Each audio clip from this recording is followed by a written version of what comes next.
কলকাতা থেকে 2 ঘন্টার রাস্তা, শিয়ালদা লাইন ধরে ক্যানিং স্টেশন নামলেই সামনে মাতলা নদী।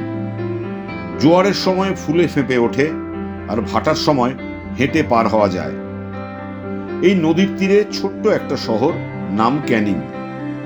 নাম শুনলেই মনে পড়ে লর্ড ক্যানিং এর কথা, ভারতের শেষ গভর্নর জেনারেল, প্রথম ভাইসরয়। আর এই শহরের সঙ্গে জড়িয়ে আছে একটা ভাঙা স্বপ্নের গল্প। 1850-এর দশক, হুগলি নদীর নাব্যতা কমছে, কলকাতা বন্দরের ভবিষ্যৎ নিয়ে চিন্তিত ব্রিটিশরা। তখনই লর্ড ক্যানিং ভাবলেন একটা বিকল্প বন্দর চাই, যা সিঙ্গাপুরকে টেক্কা দেবে। চোখ পড়ল সুন্দরবনের গভীরে, মাতলা নদীর তীরে। জঙ্গল কেটে রাস্তা, স্ট্যান্ড, হোটেল, বাড়ি সব তৈরি হলো। সে কারণেই ভারতের দ্বিতীয় রেলপথ হিসেবে শিয়ালদা থেকে ক্যানিং পর্যন্ত রেল লাইন সম্প্রসারিত করা হয়েছিল। পোর্ট ক্যানিং কোম্পানি তৈরি হলো, শহরের নাম হলো ক্যানিং।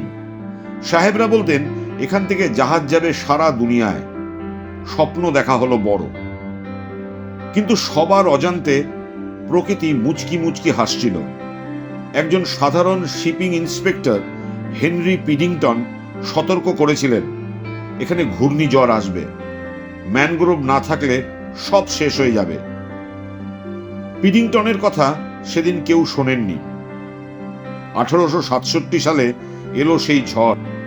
মাতলা ফুলে উঠল, জলের তোড়ে শহর হয়ে গেল সাদা কঙ্কাল।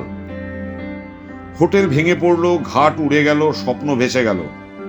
1872-এ পোর্ট পাকাপাকি ভাবে বন্ধ।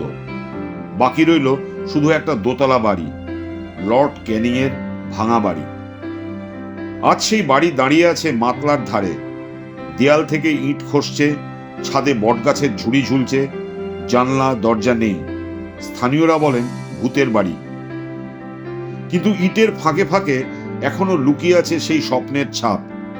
কেউ বলেন লর্ড ক্যানিং এখানে থাকতেন, কেউ বলেন লেডি ক্যানিং এসে মাতলার ছবি আঁকতেন। সত্যি মিথ্যে জানা যায় না, কিন্তু বাড়িটা যেন বলছে একটা বড় স্বপ্ন এখানে এসে ভেঙে পড়েছিল। আজ ক্যানিং সুন্দরবনের দরজা। মানুষ আসে বোটে চড়ে ঝড়খালি যেতে, কিন্তু যারা ইতিহাসের গল্প পছন্দ করেন তারা একবার ঘুরে আসুন এই ভাঙা বাড়িটায়। মাতলার জোয়ার ভাটার সঙ্গে শুনুন সেই পুরনো গল্প।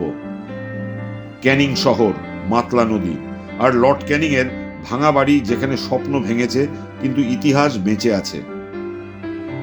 আজ এখানেই উঠছে বিএসএল এর ঝড়, উঠে আসছে অসংখ্য ফুটবল প্রতিভা।